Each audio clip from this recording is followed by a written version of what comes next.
Assalomu alaykum, Arkan gazabulaklarini YouTubedan kuzatib turgan tomoshabinlarimiz. O'tgan safargi eksperimentimizda gazabulogimizning og'irligini teshib ko'rsatganmiz, aralab ko'rsatganmiz, suvda ham cho'ktirib ko'rganmiz va hokazo eksperimentlar qilganmiz. Bu safargi eksperimentimizda gazabulogimiz, gipsabulogimiz hamda g'ishtimiz bor. Bularning og'irligini va aralab ko'rsatamiz, zarbaga chidamliligi va hokazo eksperimentlar qilamiz.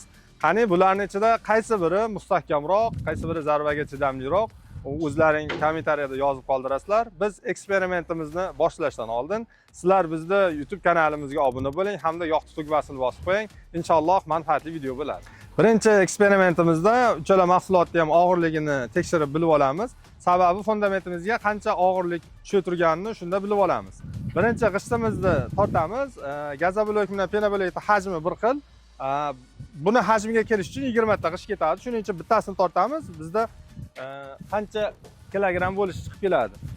Rovna 3 kilo turibdi. Mana 3.00 o'zi 3 kilo chiqadi standart g'ishtimiz. Demak, buni 20 tasi 60 kilo bo'ladi. Keyingisi mana penabologimiz. Bu chota yengilroq, sifati ham pastroq o'xshayapti. Bir 10-11 kilo chiqsa kerak. 11 kilo 850, 12 kilo deylik. Gipsabologimiz 12 kilo chiqdi. Endi gazabulogimiz 600 marka. Gazabulogimiz 26 kilo chiqdi. Bu quriganda inshaalloh 25 kilo qoladi. Shu yerda bitta foydali ma'lumot aytib ketaman. Gipsabulogda markasi hech joyda bo'lmaydi. Buni markasi GDT agar buni yarmi 13 kilo bo'lganda 300 marka bo'lardi. Demak, bu 300 markadan ham pastroq. Buni zichligi juda ham past. Mahsulotlarimizning og'irliklarini o'lchab oldik. Endi keyingi eksperimentda bularda zarbaga qanchalik mustahkamligini tekshiramiz. Birinchi o'rinda g'isht uramiz. Buni g'isht zichligi qattiq bo'lgani uchun mana bunga talofat yetgani yo'q. Keyingimiz, misol gipsabulok. Gipsabulokda o'zi urgan joyimiz ezilib qolyapti. Buni ortiqcha urish shart emas. Buni qanchalik zarbaga chidamliligi ko'rindi. Endi keyingisi gazabulok. Mana gazabulogimiz ham zarbaga chidamli. Malatoklarimiz ham chiqib ketdi. Obunachilarimizda xudo xolasa ortiqcha sekin urding degan fikr bo'lmaydi. Xolisona ko'rsatyapmiz. Navbatdagi eksperimentimizda bularda anker qotirishini teshib ko'rsatib beramiz, ya'ni burg'urab ko'ramiz. Ankerlarimizni burg'urlagandan so'ng o'sha teshikka qotiriladi. Shuni hozir sizlarga eksperiment tarzida ko'rsatib beramiz. Buning uchun bizga perforatorimiz kerak bo'ladi. Misol uchun g'ishtni teshib ko'ramiz.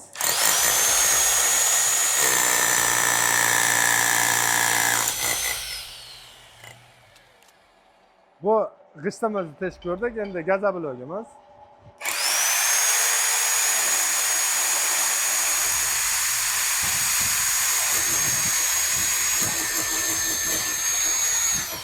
Shu ishni bajarib ko'ramiz.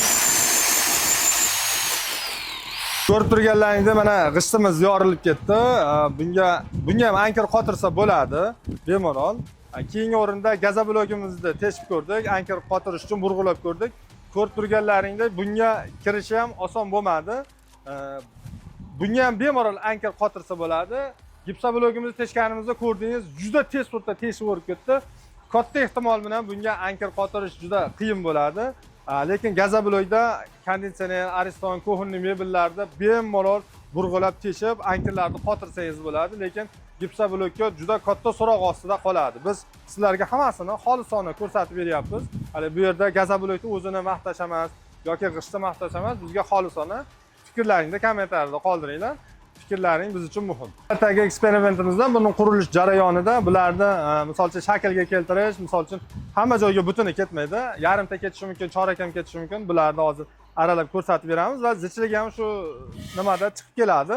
Birinchi gipsabulogimizni aralab ko'ramiz. O'sha o'tgan safar qurilishda olgan arramiz. Bizni bolalar ham olib kelib olishibdi bundan.